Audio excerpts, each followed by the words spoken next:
পবিত্রতা অর্জন করতে হবে কেন? উত্তর হলো আল্লাহ তাআলা পবিত্র।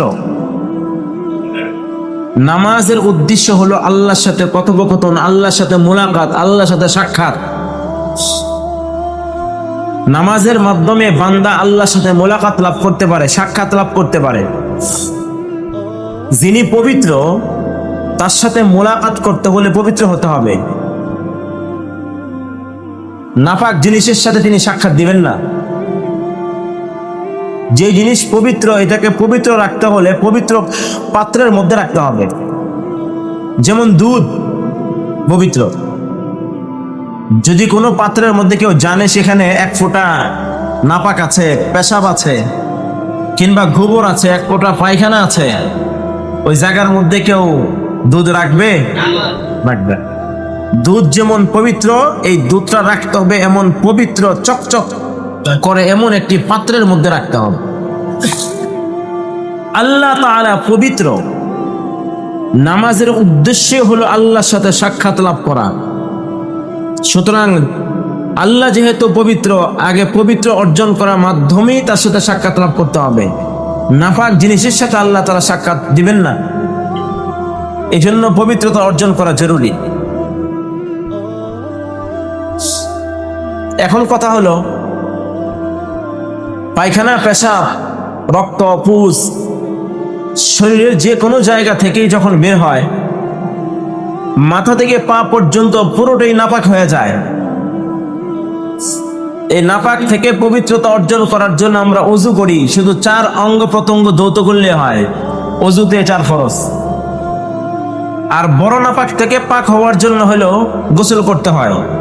তো গোসল তো মাথা থেকে পা পর্যন্ত ধৌত করি, এটা তো যুক্তিতে ধরে যে পেশাব করলাম শরীর নাপাক হয়ে গেল, পায়খানা করলাম নাপাক হয়ে গেল, সহবাস হলো, স্বপ্নদোষ হলো, শরীর নাপাক হয়ে গেল, তো গোসল করলে তো পুরা শরীরই ধৌত করা হইল, পাক হয়ে গেল। কিন্তু পেশাব পায়খানার পরে শুধুমাত্র ওযু করলে সমস্ত শরীর পাক হয় কিভাবে? মাথা থেকে পা পর্যন্ত পাক হয় কিভাবে?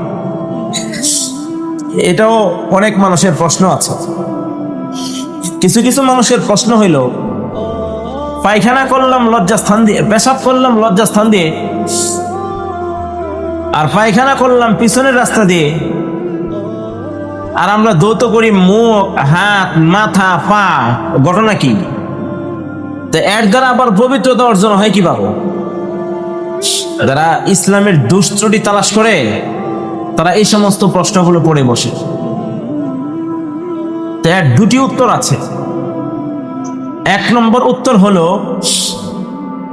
পায়খানা করলেও যদি গোসল ফরজ হইতো, পেশাব করলেও যদি গোসল ফরজ হইতো, শরীরে কোনো জায়গা থেকে রক্ত বের হলেও যদি গোসল ফরজ হইতো, শরীরে কোনো জায়গা থেকে পুজ বের হলেও যদি গোসল ফরজ হইতো, বলুন তো এটা কি বান্দার জন্য সহজ হতো না কষ্ট হতো? কষ্ট হতো না? দৈনিক 5 বার পেশাব করলে 5 বারই গোসল করা যদি লাগে, 2 বার পায়খানা করলে 2 বারে যদি গোসল করতে হয়, তো সারাদিন গোসল করতে করতে সময় যাবে, তো শরীরও ঠিক থাকবে না, ঠান্ডা লাগবে, কাশি লাগবে। এই জন্য আল্লাহ তাআলা ইহসান করেছেন, অনুগ্রহ করেছেন। বড় নাপাক যেটা, এটা হয়তো সপ্তাহে 1 দিন বা 2 দিন হবে বা 3 দিন হবে। সপ্তাহে 1 দিন, 2 দিন, 3 দিন এটা গোসল করা, এটা শরীরের জন্য কোনো ক্ষতিকারক নয়। কিন্তু প্রতিদিন 5 বার, 7 বার, 8 বার গোসল করা, এটা শরীরের জন্য ক্ষতিকারক। এই জন্য আল্লাহ তাআলা অনুগ্রহ করেছেন, বান্দা নাপাক হয়েছে সমস্ত শরীর পেশাব করার মাধ্যমে, তুমি যদি শুধুমাত্র 2 হাত ধৌত করো কোনো পর্যন্ত, চেহারাটা ধৌত করো, মাথাটা মাসেহ করো, আর পাটা ধৌত করো, আমি আল্লাহ তাআলা সমস্ত শরীর পবিত্র হয়েছে বলে ধরে নিই। এটা আল্লাহর অনুগ্রহ। আবার দেখেন, ওযুতে 4 ফরজের মধ্যে হাত ধৌত করতে হয়, মুখ ধৌত করতে হয়, পা ধৌত করতে হয়, মাথা ধৌত করতে হয় না। মাথা যদি ধৌত করা লাগতো দৈনিক 5 বার, কমপক্ষে 5 বার তো ওযু করি আমরা। যদি দৈনিক 5 বার মাথা ধৌত করা লাগতো তাহলে তো ঠান্ডা লাগতো। আল্লাহ পাক রব্বুল আলামিন কত বড় কুদরতওয়ালা, বান্দার প্রতি কত মায়া, কত মোহাব্বত। আমার বান্দা যেন অসুস্থ না হয়ে পড়ে, এজন্য হাত ধৌত করবে, মুখ ধৌত করবে, পা ধৌত করবে। বান্দা মাথা ধৌত করতে হবে না। হাত 20 বার ধৌত করলেও সর্দি লাগবে না, পা 20 বার ধৌত করলেও ঠান্ডা লাগবে না, মুখ 20 বার ধৌত করলে ঠান্ডা লাগবে না, বরং ভালো লাগে, আরাম লাগে, মজা লাগে। মাথা যদি 5 বার ধৌত করো ঠান্ডা লেগে যাবে। বান্দা মাথা ধৌত করতে হবে না, শুধুমাত্র মাসে করে ফেলবে। আমি আল্লাহ তাআলা এটাকে ধৌত হিসাবে গ্রহণ করে নিবি। এটা হলো এক জবাব। আরেক জবাব হলো, দোষ যার সাজা হলো তার। এটা কথা আছে, দোষ যার, যে দোষ করে সাজাও সে ভোগ করতে হবে। শরীর নাপাক হয় পায়খানা পেশাবের দ্বারা, রক্তের দ্বারা, পুজের দ্বারা। এই পায়খানা পেশাবটা আসে কোত্থেকে? বলে পেটের ভিতর থেকে। পেটের ভিতরে পায়খানা পেশাব হলো কিসের দ্বারা? খাদ্যের দ্বারা। আমরা যত রকমের খাবার খাই, এই খাবার থেকে পায়খানা তৈরি হয়, পেশাব তৈরি হয়। একটি অংশ থেকে বীর্য তৈরি হয়, একটি অংশ থেকে রক্ত তৈরি হয়, একটি অংশ থেকে পুজ তৈরি হয়। পচা রক্ত, যখন রক্ত পচে যায় তখনই সেটা পুজ হয়ে যায়। তাহলে সবকিছুর মূলে কি? খাদ্য। এই খাদ্যের কারণে পায়খানা পেশাব হয়। আর এই খাদ্য মানুষ উপার্জন করে 4 জিনিসের দ্বারা। প্রথমত চোখে দেখে, আমি কোন খাদ্য খাবো, কিভাবে খাবো, প্রথমে চোখে দেখে। আমি কি উপার্জন করব, কিভাবে উপার্জন করব, চোখে দেখে। তারপরে ব্রেন দিয়ে সে চিন্তা ফিকির করে, আমি এটা করব কি করব না, এখানে খেতে জমিনের মধ্যে ফসল লাগাবো কি লাগাবো না, এই কাজ করব কি করব না।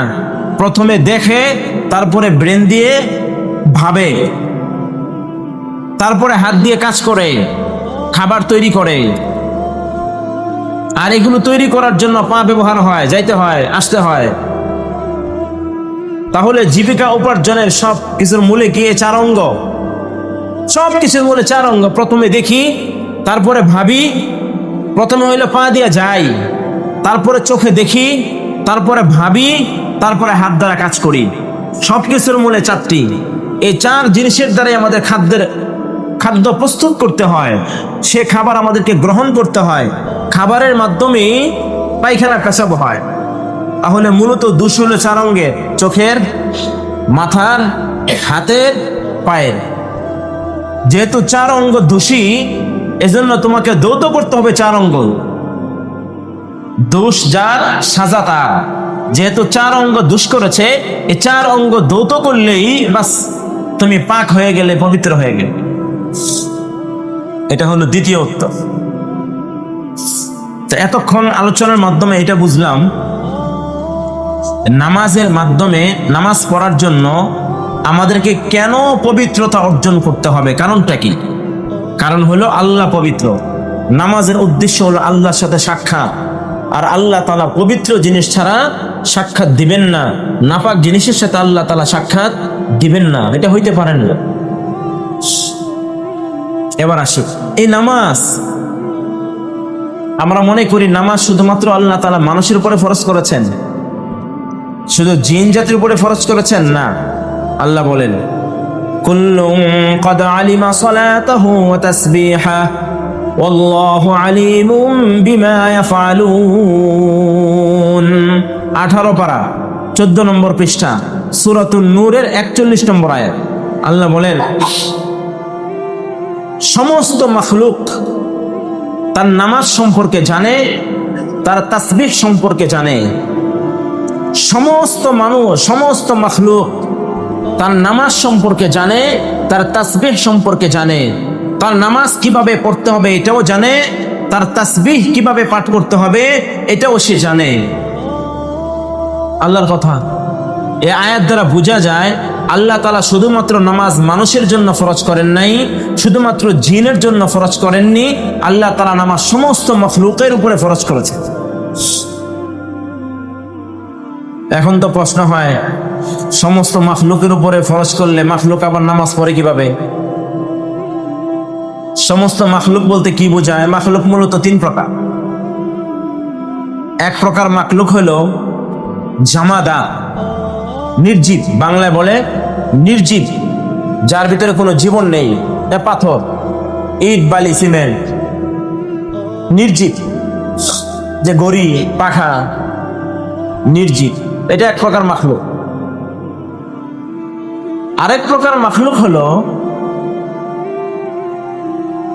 নাবাতা, আরবিতে, বাংলায় বলে নির্জীব না, বরং তার মধ্যে এটাও নির্জীব কিন্তু প্রাণ আছে, গাছপালা, তরুলতা, এটাও নির্জীব কিন্তু তার ভিতরে প্রাণ আছে, কিন্তু এই প্রাণ দিয়ে সে এক জায়গা থেকে আরেক জায়গায় যাইতে পারে না। প্রাণ থাকলে কি হবে? এক জায়গা থেকে আরেক জায়গায় সে যেতে পারবে না। আরেক প্রকার মাখলুক হলো হায়াওয়ান, মানুষ, গরু, ছাগল, হাঁস, মুরগি, জীব জানোয়ার, এদের ভিতরে যেই প্রাণ আছে, জীব আছে, এর মাধ্যমে সে এক জায়গা থেকে আরেক জায়গায় স্থানান্তর হতে পারে, যেতে পারে। তাহলে মাখলুক আমরা পাই তিন প্রকার। এর মধ্যে এক প্রকার হলো একেবারে নির্জীব, আরেক প্রকার হলো নির্জীব কিন্তু নির্জীব হওয়া সত্ত্বেও তার মধ্যে জীবন আছে, কিন্তু সে স্থানান্তর হতে পারে না। আরেক প্রকার হলো যারা আমরা মানুষ, জীব জানোয়ার, আমরা নির্জীব না, প্রাণ আছে আমাদের ভিতরে, কিন্তু আমরা এক জায়গা থেকে আরেক জায়গায় স্থানান্তর হতে পারি। এই তিন প্রকারের উপরই নামাজ ফরজ। প্রশ্ন হলো, এটা আবার কেমন কথা? পাথর যাকে জামাদাত বলে, নির্জীব, প্রাণ নেই, এ আবার নামাজ পড়ে কিভাবে? তাফসীর কিতাবের মধ্যে এসেছে, আমরা যে কথা বলি, দুই ঠোঁটের মাঝখানে একটি গোশতের টুকরা জিহ্বা, জীবনের সমস্ত কথাই জিহ্বা দ্বারাই বলি। একটি মাত্র গোশতের টুকরা, এই গোশতের টুকরা দিয়ে বিভিন্ন প্রকার ভাষা সে ব্যবহার করতে পারে, বাংলা, আরবি, ফার্সি, হিন্দি, ইংরেজি, মানে কত রকমের ভাষা, অথচ জিহ্বার টুকরা একটাই। এক জিহ্বার টুকরা দিয়ে এত রকমের ভাষা ব্যবহার করতে পারে। আল্লাহ তাআলা সেই যোগ্যতা এই জিহ্বার মধ্যে দিয়েছেন, একটি গোশতের টুকরার মধ্যে দিয়েছেন। যে আল্লাহ তাআলা একটি গোশতের টুকরার মধ্যে এত প্রকার ভাষা বলার যোগ্যতা দিয়েছেন, বলুন তো ওই আল্লাহ তাআলা পাথরের মধ্যে কি ভাষা বলার যোগ্যতা দিতে পারেন না? পারেন না? প্রমাণ দেই। মুহাম্মদুর রাসূলুল্লাহ সাল্লাল্লাহু আলাইহি ওয়াসাল্লামের জামানায় আবু জাহেল, নাম শুনেছেন? আবু জাহেল নবীজি সত্য বিশ্বাস করতে মানত না, চরম শত্রু ছিল নবীজির আবু জাহেল। একদিন হাতের মুঠের মধ্যে ছোট ছোট 6টি পাথর, এই 6টি পাথর নিয়ে নবীজির কাছে যায়, গিয়া বলে, ভাতিজা, তুমি যদি বলো তো দেখি, তুমি তো অনেক বড় এক জাদুঘর, তোমার জাদু তো সব জায়গায় চলে, বিশেষ করে দৃশ্যমান জায়গা তোমার জাদু চলে, যেটা তুমি দেখো ওইটাকেই তুমি জাদু করে ফেলো। তো বলো তো দেখি আমার হাতের মধ্যে কি আছে, মুঠোর ভিতরে কি আছে? বলুন তো আপনারা, মুঠোর ভিতরে কি নিয়ে আসছে? বলেন না কেন? কয় পিস? 6 পিস পাথর মুঠোর ভিতরে নিয়ে আসছে। বলো তো মুঠোর ভিতরে কি? তো আল্লাহর হাবিব সাল্লাল্লাহু আলাইহি সাল্লাম বলেন, আমি যদি বলতে পারি তাহলে আপনি কি মানবেন? আমাকে বিশ্বাস করবেন? বলো না দেখি কি আছে। নবীজি বললেন, এটা তো বলবোই, আপনার হাতের ভিতরে যা আছে এটা যিনি সাক্ষী দেয় যে আমি আল্লাহর নবী, এই জিনিস যদি সাক্ষী দেয় আমি আল্লাহর নবী, তাহলে বিশ্বাস করবেন কিনা? তো সাক্ষী দিতে হলে কথা বলতে হবে না? আপনার হাতের মধ্যে এই কথা বলার সাথে সাথে মুঠের ভিতরে পাথর নড়াচড়া শুরু করে দিয়েছে। পাথর যখন নড়াচড়া শুরু করে একটু ভয় পেয়ে গেল, কি আরে কি ব্যাপার, কি নড়ে কি? তো আল্লাহর হাবিব বলেন যে আপনার মুঠের ভিতরে পাথর নড়াচড়া করে আপনি ভয় পাচ্ছেন। তো হাত খোলার পরে এই 6 পাথর বলে আশহাদু আল্লা ইলাহা ইল্লাল্লাহ ওয়া আশহাদু আন্না মুহাম্মাদুর রাসূলুল্লাহ। পাথর বলে সুবহানাল্লাহ বলবেন না? এর অর্থ হলো আল্লাহ ছাড়া কোনো মাবুদ নেই, একমাত্র উপাস্য, উপাসনা করার অধিকার যাকে উপাসনা করতে হবে তার নাম হলো একমাত্র আল্লাহ। আর আমরা সাক্ষী দিচ্ছি মুহাম্মদ সাল্লাল্লাহু আলাইহি ওয়াসাল্লাম আল্লাহর নবী, আল্লাহর পক্ষ থেকে প্রেরিত রাসূল। এ পাথর সাক্ষী দিচ্ছে, কথা বলছে। এখন যখন পাথর কথা বলে, আবু জাহেল বলে সর্বনাশ, এতদিন তো জানতাম শুধুমাত্র দৃশ্যমান জিনিসের উপরে তোমার জাদু চলে, তো এখন তো দেখি তোমার জাদু অদৃশ্যমান জিনিসের উপরও চলে।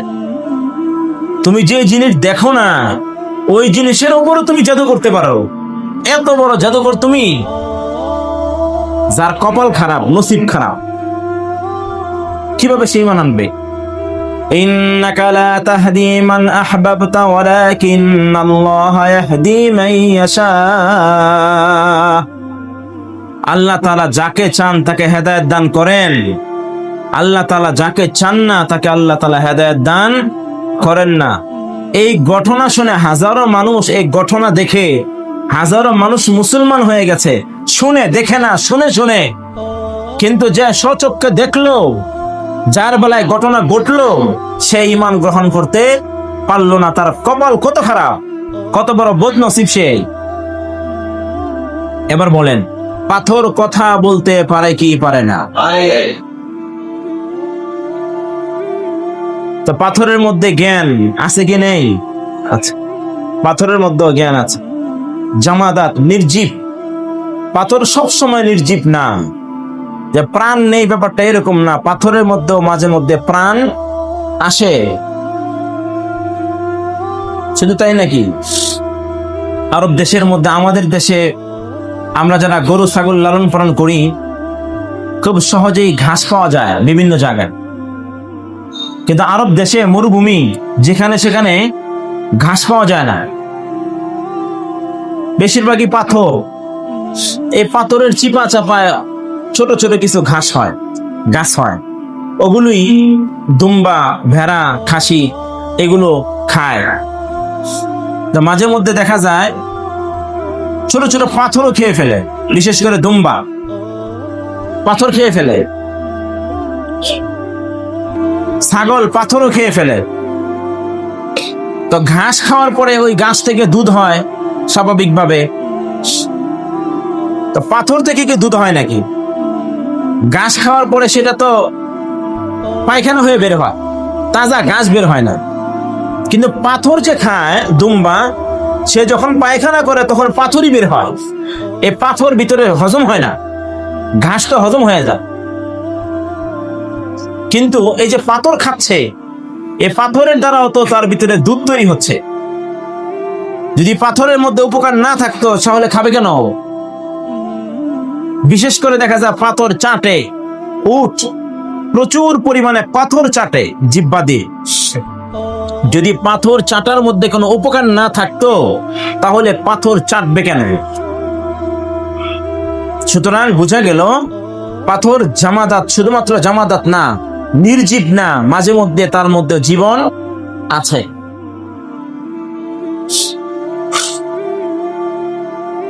তারপরে দ্বিতীয় নম্বর হলো গাছগাছালি, তরুলতা। যদিও এদের মধ্যে জীবন আছে, কিন্তু এরা এক জায়গা থেকে আরেক জায়গায় স্থানান্তর হতে পারে না। মুহাম্মদুর রাসূলুল্লাহ সাল্লাল্লাহু আলাইহি ওয়াসাল্লামের ঘটনা। আল্লাহর হাবিব মরুভূমির মধ্যে আছেন, হঠাৎ করে প্রাকৃতিক ডাকে সাড়া দেওয়ার প্রয়োজন হলো, পায়খানা করার প্রয়োজন হলো, কোথায় করবেন? খোলামেলা, সব জায়গায় খোলামেলা অবস্থা, কি করবেন? তো দূরে অনেকগুলো এরকম ছোট ছোট গাছ দেখা যায়, ছোট ছোট। আল্লাহর হাবিব হাত দ্বারা ইশারা করলেন, ওই গাছগুলো পায়ে হেঁটে, পা তো নেই, সুন্দর করে হেঁটে হেঁটে তারপরে নবীজির কাছে এসে চতুর্পাশে নবীজিকে গ্রাও করে ফেলেছেন। আল্লাহর হাবিব সাল্লাল্লাহু আলাইহি সাল্লাম মাঝখানে বসে তার হাজতকে পূর্ণ করেছেন। নবীজির জীবনের ঘটনা বলেন তো। তো গাছের মধ্যে প্রাণ আছে কি নেই? আছে। তো আল্লাহ তাআলা কি বলেন? কুল্লুন ক্বাদ আলিমা সালাতাহু ওয়া তাসবিহাহু ওয়াল্লাহু আলিমুম বিমা ইয়াফআলুন। সমস্ত মাখলুকের উপরে আমি আল্লাহ তাআলা নামাজকে ফরজ করেছি। শুধুমাত্র মানুষের উপরে নামাজ ফরজ করিনি, জিনের উপরে নামাজ ফরজ করিনি, সমস্ত মাখলুকের উপরে নামাজ ফরজ করেছি। প্রত্যেকেই তার নামাজ সম্পর্কে জানে, কিভাবে তার নামাজ আদায় করতে হবে, তার তাসবিহ সম্পর্কে জানে, কিভাবে তার তাসবিহ পাঠ করতে হবে। আফসোসের ব্যাপার হলো আমরাই জানি না যে নামাজ কিভাবে পড়তে হয়। সব মাখলুকই জানে, আমরাই জানি না। অথচ আমরা নিজেদেরকে অনেক বড় বুদ্ধিমান মনে করি, অনেক বড় শিক্ষিত মনে করি।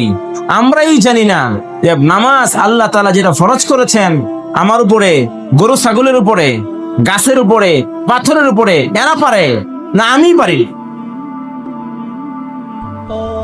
এটা হলো আমার কপাল পুরা, এজন্য আমি এটা পারি না। মুহতারাম হাজিরিন, এখান থেকে আলোচনা সামনে হবে ইনশাআল্লাহ, কিভাবে নামাজ শুদ্ধ হবে।